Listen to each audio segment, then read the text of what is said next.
Hello, everybody! Eu tenho certeza que alguma vez na sua vida você já se perguntou, mas por que tanto a gente tem que estudar esse verbo to be? Não aguento mais esse verbo to be. Pois eu vou te dizer que tem um bom motivo para isso. Se você quiser saber esse motivo, fique comigo até o final desse vídeo que você vai saber, ok?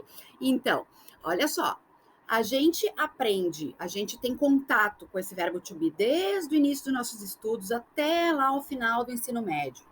Porque ele é apenas um verbo, que significa duas coisas, na verdade. Ele significa ser e significa estar. Se a gente perguntar para qualquer aluno, o que significa o verbo to be? Ser, estar. Todo mundo sabe a resposta na ponta da língua.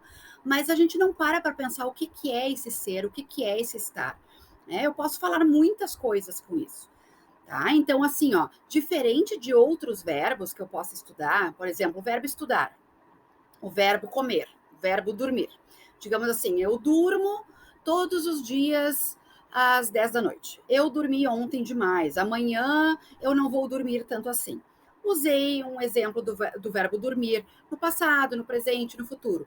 O verbo to be, além de poder ser utilizado no presente, passado, futuro, ele expressa diversas coisas, tá? Então você segue aqui comigo que eu vou te mostrar tudinho, ok? Vamos lá? Então, o primeiro uso do nosso verbo to be é apresentar-se e apresentar alguém. Então, eu posso me apresentar dizendo Hello, I'm Fabiana. Hi, I'm Fabiana. Ou eu estou apresentando alguém dizendo This is my friend Anna. This is my coworker Joshua. Certo? Então, assim, como a gente apresenta uma pessoa? A gente não vai dizer ele é, ela é. Eu vou dizer este é. This is my friend. This is my coworker. Tá? Então, esse é o primeiro uso, apresentar-se e apresentar alguém.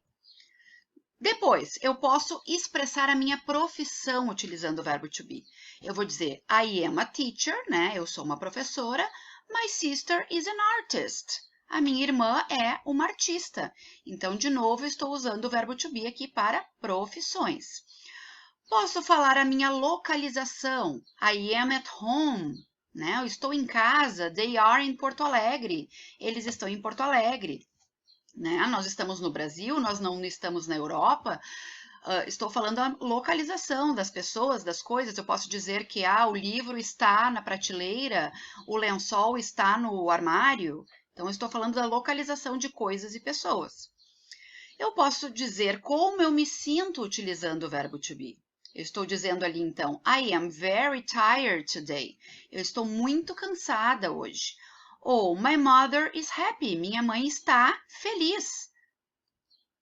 Eu posso descrever pessoas e objetos, né? Eu posso dizer, the dog is cute. O cachorro é fofinho. This balloon is yellow. Este balão é amarelo. Atender ao telefone. Você sabia que a gente usa o verbo to be para atender o telefone? A gente geralmente, hoje em dia é difícil a gente atender telefone, né? Mas em situações comerciais ainda o telefone é utilizado. Então, eu vou dizer, hello, this is Fabi, or Fabi speaking, né? A Fabi que está falando. Se eu ligo para alguém e quero falar com essa pessoa, eu vou dizer, is Mary there? A Mary está aí, né? Então, a gente utiliza esse verbo to be também para atender o telefone. Eu utilizo ele para dizer as horas. It is 8:05. São 8:05. Né? Eu botei ali a forma completa, né? It is, é 8 horas ali, né? E a forma contraída, it's 8:05. Eu posso falar sobre o clima. The weather is rainy. Então, o clima está chuvoso, está ensolarado, está com neve. Também utilizando aqui o verbo to be para falar de clima. Eu digo a minha idade. Eu vou dizer she is 20. Esse é um erro que as pessoas cometem muito. As pessoas brasileiras, eu quero dizer, né? A gente tem essa tendência de usar o verbo ter para falar de idade. Eu digo, né? Eu tenho 20 anos, ela tem 20 anos. Em inglês não é assim. A gente fala a idade, a pessoa está 20 anos. Né? Ela está, é uma coisa temporária, ela não tem aqueles 20 anos. Então, este é um uso do verbo to be muito importante e que é muito confundido, né? Dizer a idade utilizando o verbo to be. I am 42, she is 20. Então, não te disse? Eu não tinha razão? Como a gente tem vários usos do verbo to be, na verdade aqui eu apresentei 10 usos do verbo to be. O primeiro que nós falamos então foi apresentar-se, né? O segundo seria apresentar outra pessoa. Depois falamos sobre profissão. Eu sempre utilizo o verbo to be para falar a minha profissão, a profissão de alguém, né? I am a teacher, she is a secretary, he is a philosopher. Depois, o que nós vimos? Como a gente se sente. Eu estou muito cansada hoje, eu estou muito empolgada, muito feliz. Falamos também da localização, a nossa localização ou a localização de alguns objetos, né? Eu estou em casa, eu não estou no trabalho. Localização de objetos, então, onde estão as pastas? As pastas estão dentro do armário. Onde estão os cachorros? Eles estão debaixo da mesa. Vimos também como utilizar o verbo to be para horas. São 2 da tarde, são 10 da noite. Vimos também a questão de clima, né? Podemos falar sobre o clima. Está chuvoso, está ensolarado. Falamos também de idade, né? Idade é uma coisa bem peculiar do inglês.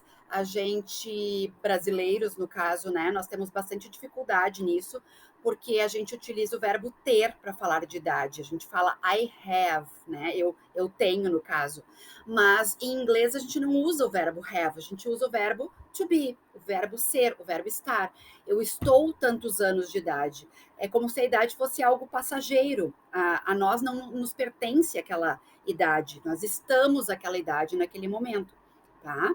Então é uma coisa bem diferente assim do inglês do português que as pessoas têm que prestar bastante atenção, porque muitos erram isso, certo? Usamos o verbo to be também para falar no telefone, né? Para a gente dizer quem é a gente que é a gente que está falando, para perguntar se a outra pessoa que a gente quer falar está por lá. Utilizamos também para descrever objetos e pessoas, animais, né? Esta árvore é alta, este bolo está delicioso, esta pessoa é inteligente. Então, estamos descrevendo essas pessoas, certo? Então, faça bom uso desse vídeo, comece a prestar atenção quantas vezes você utiliza o verbo to be sem se dar conta, certo? E a partir de agora a gente vai fazer uma promessa aqui. Vocês não vão mais reclamar para a teacher de vocês. Ai, lá vem esse verbo to be de novo. Vamos aceitar o verbo to be de braços abertos, né? E utilizar todos os seus usos, certo? No próximo vídeo que a gente vai ter nesse canal, eu vou explorar com mais profundidade frases e as estruturas do verbo to be. As formas afirmativas, negativa, interrogativa, tá? Com exemplos e com a pronúncia correta também para a gente praticar, ok? Então segue a gente aqui nesse canal. Um abraço, até a próxima.